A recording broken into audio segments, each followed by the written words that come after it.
ვიწყებთ აქტიურ კომუნიკაციას საფრანგეთთან, რომ ივანიშვილის წინააღმდეგ გამოძიება დაიწყოს. ყველაფერს გავაკეთებთ, რომ მან ჰააგის ტრიბუნალზე ბრალდებული სკამზე დაასრულოს, განაცხადა ოპოზიციის ალიანსმა.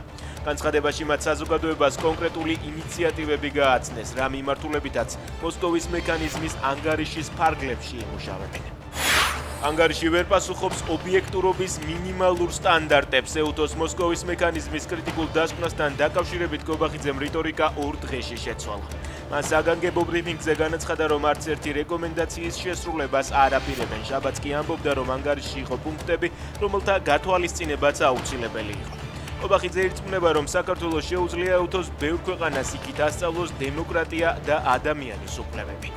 პროკურატურა ადასტურებს, რომ გიგა ავალიანის საქმეზე შინაგან საქმეთა სამინისტროს ყოფილი მაღალჩინოსნის მერაბ მალანიას შვილიც გამოიკითხა. არასრულწლოვანი საგამოძიებო უწყებაში მამის თანდასწრებით იმყოფებოდა.